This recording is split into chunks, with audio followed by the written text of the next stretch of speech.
रावत जी थे, तो इन्होंने भी क्वेश्चंस किए अपने यूपीएससी के रिगार्डिंग। तो सबसे अच्छी खुशी की बात यह है कि यहाँ के लोगों को एटलीस्ट पता है कि यूपीएससी जैसा कोई एक एग्जाम है और उससे किस किस तरह की सर्विसेज मिलती हैं। यहाँ पे बच्चे इस स्कूल के बहुत छोटे हैं तो यूपीएससी के बारे में बताने के लिए, लेकिन यहाँ के युवाओं को मैं ज़रूर संबोधित करूँगी। लेकिन उससे पहले मेरे यहाँ के सभी जितने भी शिक्षक यहाँ उपस्थित हैं, इन सबसे मेरा निवेदन रहेगा कि इन बच्चों पे आज से ही फोकस करना है। ये बहुत छोटे हैं लेकिन कल को यही देश का भविष्य बनाने वाले हैं, तो इन लोगों को अभी से सही गाइडेंस, पढ़ाई के साथ साथ खेल कूद कर भी और हर तरह की रुचि में इनको सपोर्ट करिए।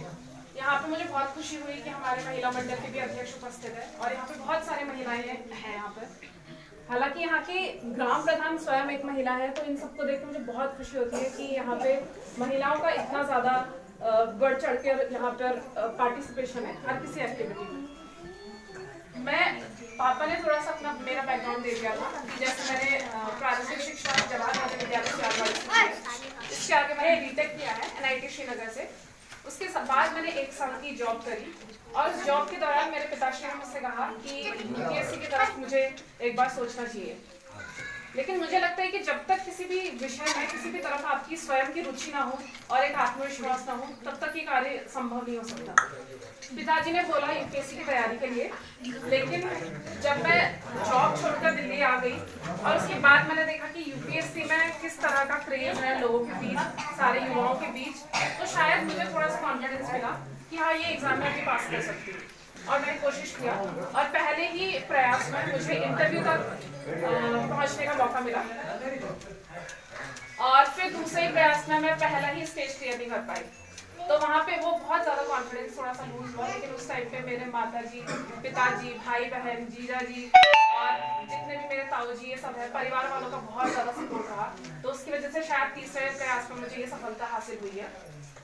समय की थोड़ी सी पाबंदी है, इसलिए मैं युवाओं के क्वेश्चंस पर डायरेक्टली आना चाहूँगी।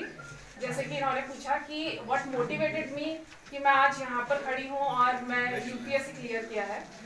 तो मोटिवेशन टू बी ऑनेस्ट मुझे यूपीएससी की तैयारी करने के बाद ही पता चला कि इसमें किस तरह कितना डाइवर्सिफाइड ये फील्ड है। जब मैं जॉब करती थी प्राइवेट, तो उस टाइम पे लगता था कि समाज सेवा तो करनी है किसी प्रकार से, लेकिन समझ नहीं आता था कि जॉब के साथ इतना टाइम कैसे निकालें। तो जब पापा ने यूपीएससी के लिए बोला, उस टाइम पे भी लगा कि हाँ, ये एक जॉब हो सकती है जहाँ से तुम अपने लोगों को एड्रेस कर सकते हो, उनको हेल्प कर सकते हो, समाज के किसी भी कार्य में अपना हाथ बटा सकते हो और साथ ही साथ तुम्हारे पास समाज में इतनी इज्जत, इतना सम्मान मिलता है। तो वही चीज़ मुझे यूपीएससी में लेकर आया और यूपीएससी को एक्सप्लोर करने से पहले मैंने कुछ बुक्स पढ़ी। 10th तक तो ऐसे ही पढ़ाई हो गई, कभी ध्यान नहीं दिया कि हिस्ट्री क्या है, ज्योग्राफी क्या है। तो जब उसके बाद आके देखा, पढ़ा, तो I was really interested to know our ancient India और जितनी भी हिस्ट्री रही है कि किस तरह से लोग पहले क्या करते थे, हमारा गांव आज भी किस तरह से पिछड़ा हुआ है, हर तरीके से देखा। तो वो चीज़ मुझे काफ़ी ज़्यादा प्रेरित की, मुझे उस चीज़ से मोटिवेशन मिली कि मैं यहाँ के लोगों के लिए कुछ कर सकूँ। तो वो मेरे लिए बहुत ज़्यादा मोटिवेशन का रहा था। फिर लोगों ने बोला, कुछ लोगों ने बोला कोचिंग ज़रूरी है, कुछ लोगों ने बोला सेल्फ हो जाएगा। उस टाइम पे मुझे भी यही लगता था कि कोचिंग बहुत ज़्यादा ज़रूरी है, लेकिन फिर थोड़ा सा बैठ के जब सोचा तो लगा कि आजकल बहुत ज़्यादा कंटेंट अवेलेबल होता है इंटरनेट पे और बहुत ज़्यादा बुक्स अवेलेबल है, तो कोचिंग की बहुत ज़्यादा ज़रूरत नहीं है, पर एक सही गाइडेंस की बहुत ज़्यादा ज़रूरत है। यहाँ पे जितने भी बच्चे हैं और जितने भी युवा हैं, मुझे लगता है कि यहाँ पे जैसे हमारे माननीय शिक्षा अधिकारी जी भी हैं, तो ये सब आपको गाइड करने के लिए बहुत ज़्यादा है। और हो सकेगा तो मैं अंत में सर को अपना ईमेल आईडी भी शेयर कर सकूँगी, ताकि आप लोग को भी अगर ऐसी कोई हेल्प की ज़रूरत हो आगे तो I will be available for your service. और मैं यही कहना चाहती हूँ कि यूपीएससी से रिलेटेड जितने भी प्रश्न होंगे आप मुझसे इसके आगे भी पूछ सकते हैं। और यहाँ के शिक्षक हो सभी से मेरा आवेदन रहेगा, जैसे सर ने बताया कि यहाँ पे मैं खुद देख सकती हूँ कि यहाँ पे अटेंडेंस बहुत ज़्यादा कम है, लेकिन उस बीच में भी यहाँ पे छोटी छोटी बच्चियाँ ये स्कूल अटेंड कर रही हैं। यहाँ की महिलाओं से मेरा निवेदन है कि यहाँ अपनी छोटी छोटी बच्चियों को किसी भी वर्ग से हो, किसी भी सोसाइटी से हो, कितने छोटे हो, उनको एक बार स्कूल ज़रूर भेजें, क्योंकि क्लासरूम जो होता है एक टेम्पल होता है किसी नेशन का, और वो नेशन बिल्डिंग में बहुत ज़्यादा काम करता है। अगर आप अपने बच्चों को आज पढ़ाओगे तो यही छोटी छोटी शिक्षा अब बाद में जाके आपके लिए बहुत बड़ी सफलता लेकर आएंगी। इनको सर नवोदय के बारे में बताइए, कैसे वहाँ पे चयन होता है, इनके फॉर्म फिल करवाइए, क्योंकि अभी इन बच्चों को कोई आइडिया नहीं होगा इनको, लेकिन आगे जाकर यही देश का भविष्य बनाने वाले हैं। तो इनको नवोदय के बारे में बताइए, टेक्नोलॉजी के बारे में बताइए, आज कैसा है यहाँ कंप्यूटर वगैरह है। हाँ, तो कंप्यूटर से इंट्रोड्यूस करवाइए और जितनी भी टेक्नोलॉजी है उन सबसे इंट्रोड्यूस करवाइए इनको। उसके आगे मेरा यही निवेदन है लोगों से, महिलाओं से, कि आगे आए और अपने ड्यूटी समझे। हर किसी सिटीजन की एक रिस्पॉन्सिबिलिटी होती है इस नेशन में। जैसे शुभम रावत जी ने कहा कि उनको लगता है कि देश में सिर्फ एक आईएएस ही एक जॉब है, उसके अलावा कुछ नहीं है, और ये बहुत लोगों का मानना है ऐसा। मुझे लगता है कि ये धारणा बहुत ज्यादा गलत है, क्योंकि देश की जितनी भी ग्रुप ए की सर्विसेज हैं, ग्रुप बी की हैं, सी की हैं, डी की हैं, हर इंसान उतनी ही मेहनत करता है। हर किसी की काबिलियत के हिसाब से उसको कुछ ना कुछ मिल ही जाता है। मैं नहीं कहती कि किसी के पिताजी को आईएएस होना पड़ेगा कि वो आईएएस ही बने। किसी भी एक किसान का बेटा, एक ठेले चलाने वाले का बेटा, कोई भी बन सकता है यहाँ पे आके। तो किसी भी जॉब को छोटा बड़ा मत समझिए, आपकी रुचि जिस तरफ है उस तरफ ध्यान दीजिए, ना कि सिर्फ आईएएस, किसी भी तरफ हो सकती है, भले वो प्राइवेट जॉब ही क्यों ना हो। हालांकि समाज में इसको लेकर थोड़ा सा कम है अभी, लेकिन private jobs are doing really well, और आजकल पैसा इन सबको एक सोशल और इकोनॉमिक स्टेटस बढ़ाने में बहुत ज़्यादा मदद करता है। और मैं चाहती हूँ कि अगर यहाँ पे आपके किसी भी तरह के प्रश्न हैं, स्पेशली युवाओं से, तो वो मुझे पूछें।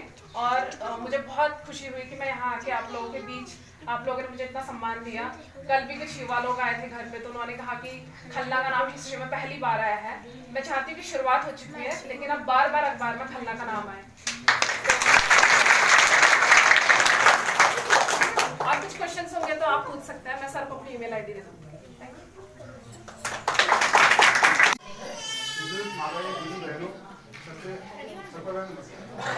सबसे पहले तो हमारे गांव की सबसे बहुत सारी बात यह है कि इस बेटिया को, हमारी जो बेटी बेटिया है, आज ये सबकी गाँव के बीच हमारी गाँव की बेटिया है। इस बेटे ने आज हमारा ऐसा कदम रखा है कि जो है कोई क्षेत्र का नाम रोशन किया है, जिसमें हमारी इसके सामने सफलता थी और इसका पूरा प्रयास था। तो मैं भी इसी गाँव, ये बेटी इसी गाँव में पैदा हुई है, कहीं बाहर भी गाँव में ये बेटी का जन्म यही हुआ है, यही से मैं इनको लेके गया हूँ। मेरे तीनों बच्चे यहाँ बैठे हैं, तीनों इसी प्राइमरी स्कूल पढ़े हुए हैं। तो इन बच्चों ने, जैसे ऐसे छोटे बच्चे थे, ये बच्ची का मतलब जो सौभाग्य था कि ऐसे छोटे बच्चे से जब मैंने स्कूल डाला, तो इसने कोई साल ऐसा नहीं छोड़ा कि जो साल ये घर में पढ़ाई नहीं पाई। उसके बाद में भगवान की दया से इसने जो है इसका 5 बार इसका जो है नवोदय में चयन हो गया। लेकिन नवोदय में चयन होना आप लोग समझते ही वो कैसा था, तो वहाँ पर भी इसने बहुत अच्छा किया। लास्ट में फाइनल ईयर में इसने जो है क्या किया, इसको कॉलेज टॉप किया था। उसके बाद भी इन्होंने एनआईटी श्रीनगर से इनको एनआईटी बीटेक किया था इन्होंने, तो वहाँ से भी इन्होंने अच्छा नाम लिया। फिर जॉब में चेन्नई चले गए। जैसे ही इन्होंने चेन्नई चले ना, वहाँ बीटेक से इन्होंने कर दिया, वापस आएगी। मैंने इनको फोकस इस चीज़ का कि तुम इस चीज़ को करो, क्योंकि इनका शुरू से पढ़ाई का लेवल बहुत अच्छा। तो मैंने इस चीज़ का फोकस डाला, तो उस समय इनको अपनी जॉब की चली हुई थी, तो ये सीधे चेन्नई जॉब करने निकल गए। क्योंकि होता ही है कि जब मैंने बीटेक किया था तो शादी तो क्यों उसमें ये लाइन नहीं थी, फिर इन्होंने भी हमारा फैमिली ने इनको इसको भी सहयोग किया कि आप घर आइए, आप इस चीज़ को ऐसा कीजिए। तो उसके लिए जो है फिर इन्होंने वो एक साथ जॉब छोड़ने के बाद फिर ये घर आए थे। इन्होंने ये सब तैयारी की, इनका कोई कोचिंग नहीं है, इसका कोई कोचिंग नहीं है, इसका कोई वो नहीं है, खाली लाइन लिया उन्होंने और मेरे घर में जाके इन्होंने पढ़ाई करी। इसलिए मैं आज जो है भगवान का ऊपर वाले इतना वो है, जैसे इसका आया और मेरा भी घर का घर में आना सबसे इसके पहले। हालांकि हल्द्वानी में जो 2 दिन तो वहाँ बहुत लगा हुआ था। कल भी जो है हमने एसपी हल्द्वानी ने हमको बुला रखा है, कल भी हम क्या बोल सकते हैं, एसपी हल्द्वानी ने हमको रखा है।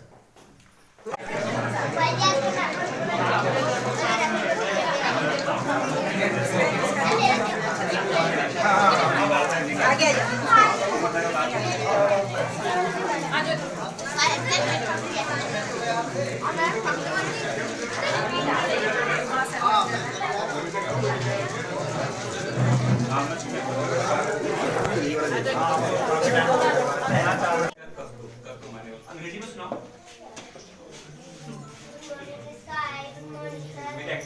एक्टिविटी करके। Good morning sky, good morning sun, good morning little birds that fly. Good morning tree, good morning birds, good morning trees. The grass is surrounding it. How to find, how it all day. Who told me you? Right hand gone away. I am by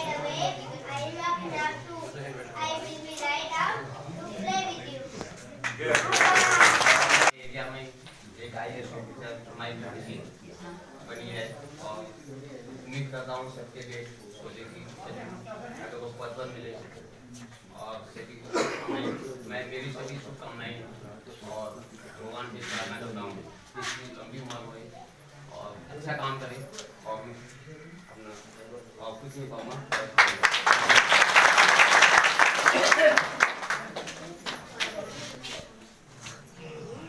साथ ही बहुत प्रसन्नता का विषय है और मीनाक्षी को इतनी ऊंचाइयों पहुंचाने वाले उनके माता पिता ही हैं। तो मैं निवेदन करूंगा उनके पिताजी से कि आप आशीष के 2 वचन मीनाक्षी जी को दीजिएगा। सही बात है।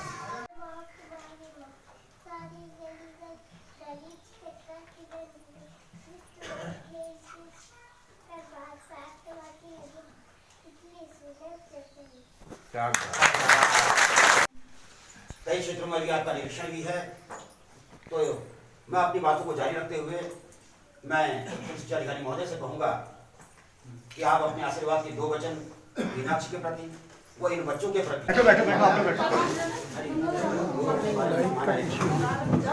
आइए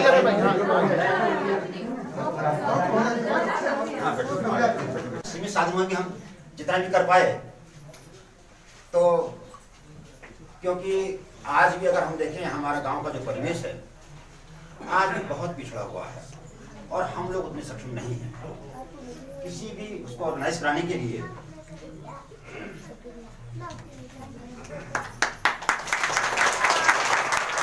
हमारे पास उतने साधन नहीं है, फिर भी हमसे जो कुछ बन पड़ा वो प्रयास किया है, वो सब इस विद्यालय परिवार ने यहाँ पर सभी चीज़ें ऑर्गेनाइज की हैं।